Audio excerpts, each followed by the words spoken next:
Welcome to Live and Flip Lifestyle. So I picked up this home not long ago. Let's take a look inside. So I'm in the lower level.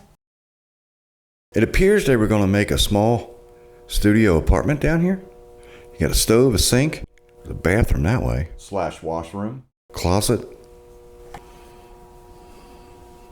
So they were in the process of refinishing this basement. So I was just going to continue with the finish work. Stud and insulate the back wall, front wall, finish that closet, and finish this framing here. However, upon inspection, I started discovering things. This closet door does not function properly. There's a good 1/8 inch overlap, which you can't make adjustments to fix that.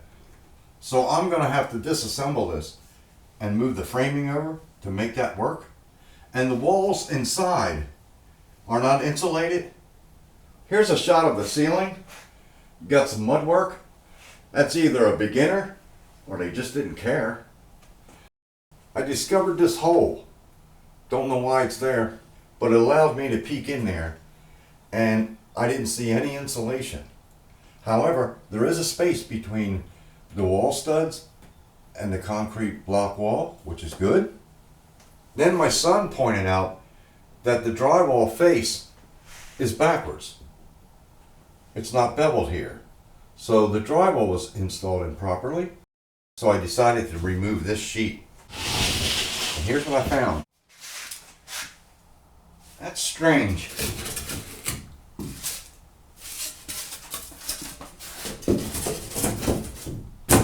Perfect fit. But it was over here. So it is insulated somewhat, but from my understanding, when you insulate a basement, it should start with the styrofoam wall first, then you stud it out, then you put your batt insulation in, then a plastic barrier. So this is done incorrectly. If I let it go and a new owner down the road makes a change and discovers this, he's going to be looking at me. This wire here was going to this outlet. There's no box in there. And then down here, this one has a box with a wire in it, but it's not even mounted correctly. It's not squared up. So you follow the wire down and it just comes out the wall, going nowhere. Should be going to electrical panel. So let's open it up.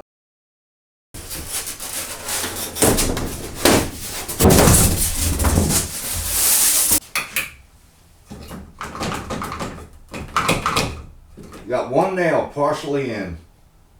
Here's the spacing, 2x3 studs. So all this is fixable.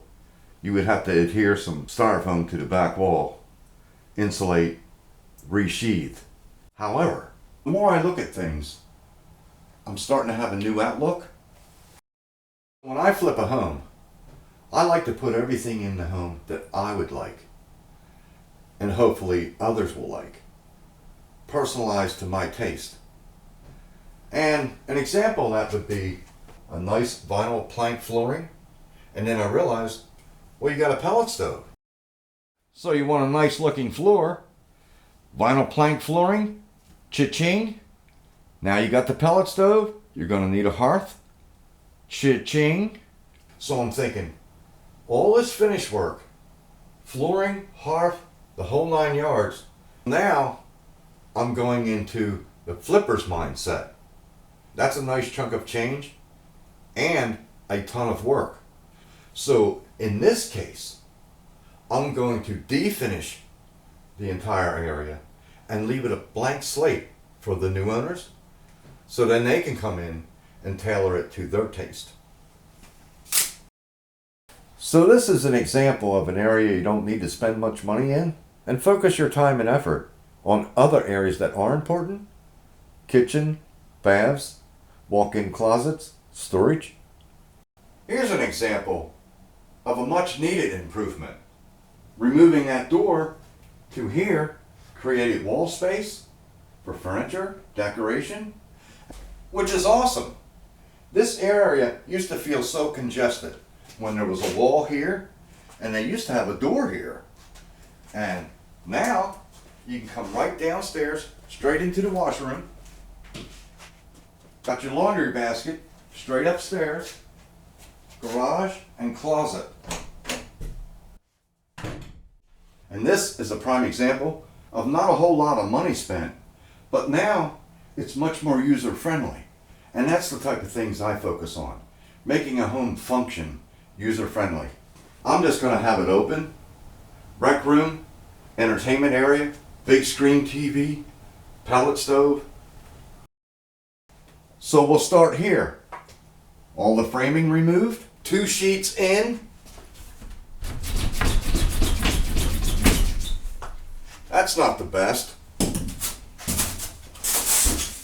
Pretty nice framing. What they've done is they use a 2x4 plate, top and bottom, and then 2x3s in between, giving a nice space. What?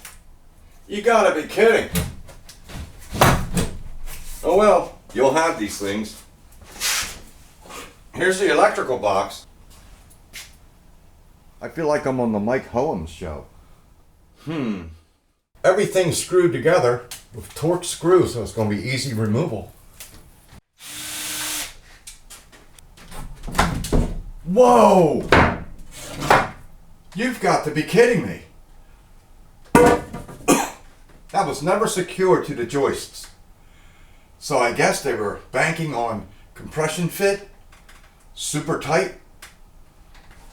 I mean, I'm not proud of all the work I do, but that, nope. So the joists run this way.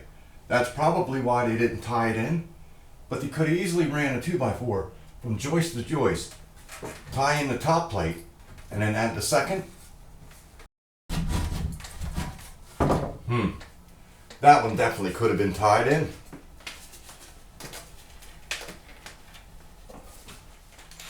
Wall anchor, excellent. Capcom.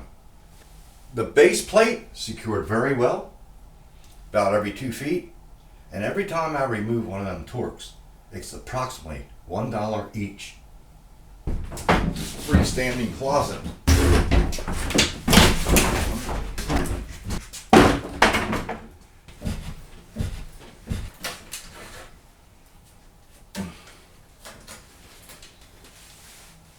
Pellet stove pipe. So from here, I'll take you on the tour of the final results.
I didn't quite land the big screen TV,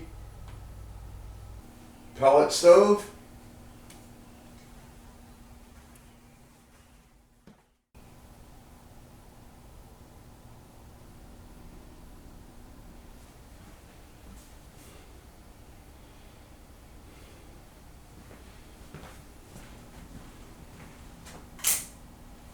I'd like to thank everyone for watching. Hope you got something from this. And if you'd like to watch the process, removal of that door, the creation of this opening from start to finish, I'll provide a link